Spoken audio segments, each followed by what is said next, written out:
this, we're going to place a KED on the patient in a seated position. We'll actually verbalize moving him to the backboard. That's not on the skills sheet, but we still have to recheck PMS at the end. So at the beginning, I'm going to direct standard precautions, direct my partner to maintain inline stabilization. If I can access the front of the patient, I'm going to tell him, Mr. Fisher, I need to put a C-collar on you to protect your neck and spine. Is that okay if I do that? Yes. Okay. While we're doing that, while he's still maintaining, I'm going to palpate the neck, checking for decap, BLS, or tick. That's good.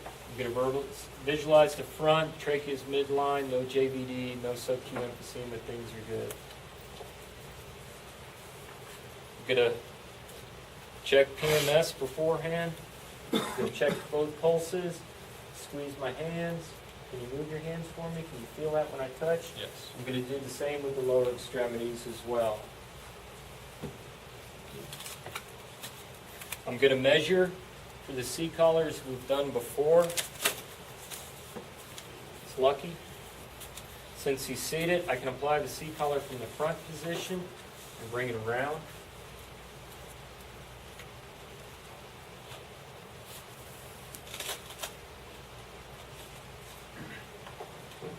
Nice and snug. Yes. All right.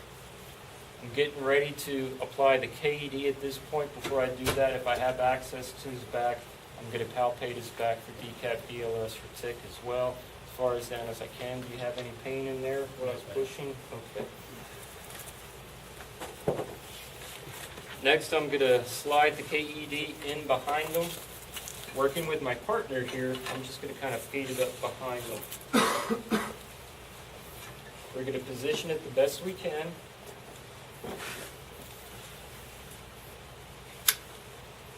These long straps are the leg straps.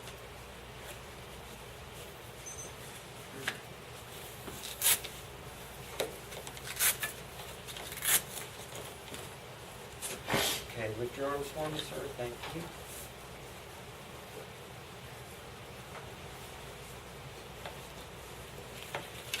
I usually start with the center strap just to kind of hold it in place.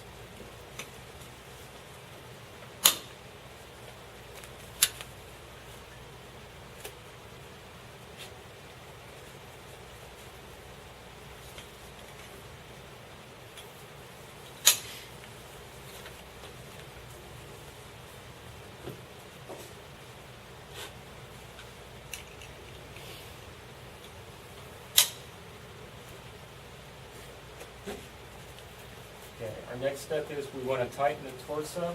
We want to make sure it's up underneath his armpits, because if we have to move him, he's going to settle down into the top portion of the vest here. Going to make it nice and snug. Can you still breathe okay? Yes. The more snug it is, the better it's going to be when you have to move your patient. Too tight? Can you breathe okay? Yes.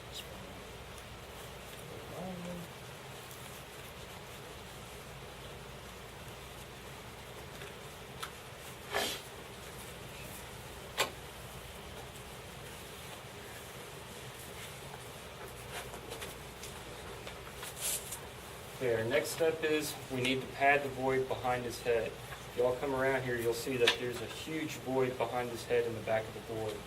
All right, so we need to make sure that that's padded pretty good.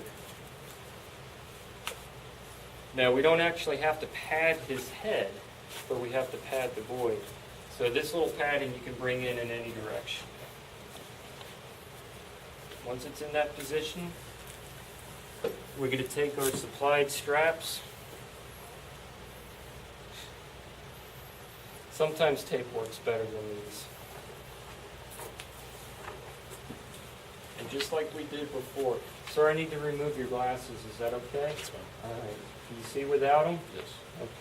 Bear with just a second.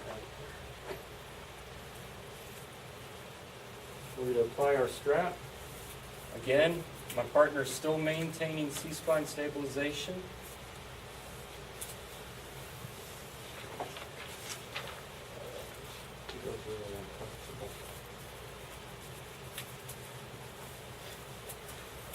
The more snug you make it, again, the better off it's going to be for your patient. At this point, I'm going to verbalize that I'm applying the leg straps, but to demonstrate, I'm just going to go ahead and show you on one leg. Relax your hand. Yeah, just relax your hand. You would come up underneath the leg. Lift up your leg just a little bit for me. You're just going to work it up into the crotch. There's a buckle on the back side. You connect, and then you're going to tighten it down.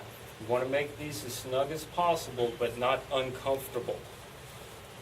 After we do the other one, we're going to prepare to move him to the long spine board. Force a habit, I'm still going to check PMS because I performed an intervention. We've been messing around with the cervical spine and the spine. I want to make sure everything's still good. So I'm going to check PMS again, upper and lower extremities. At that point, we're going to move him. He can actually let go at this point and help me. Located on the sides, underneath his hands, underneath the patient's arm is a handle. Basically, to move him from a sitting position to the board, you would lift here and up underneath the leg. Lift him up, set him down onto the board. Release the leg straps. Move them out of the way. At that point, we'll lay the patient back down onto the board. You can secure, your partner can still maintain inline stabilization. We can strap them to the board just like we did before. As a secondary precaution, if you want to put another thing of tape around, you can, but he's still secured. This counts as a CID. I'm going to check PMS one final time. At that point, I'm going to call it done. Questions, comments?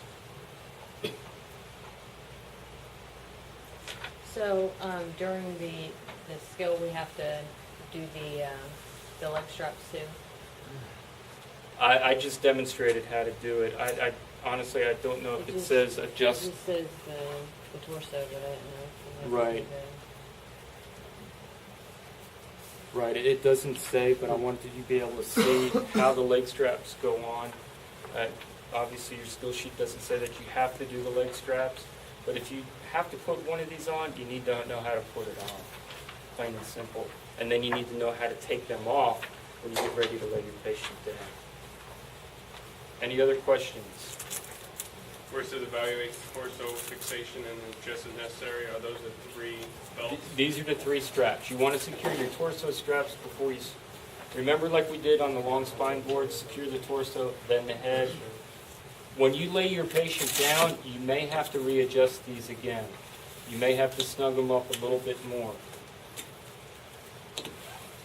And where it says verbalize moving the patient to a long backboard, just say what you said. Yeah, I would at this point, off by these handles, right, his leg. And I would move him to the board, set him down, release the leg straps, lay him down, secure him to the board. There was on the critical criteria it says release or order to release, but if you release manual stabilization before it's maintained mechanically, does that mean if your partner decides to just on his own just relaxes and does something, does that mean you fail? You shouldn't fail because it's something that your partner does. I don't, that is, it's silly to me. If you were concentrating on working the torso and then... Right, and your partner's not paying attention. Okay.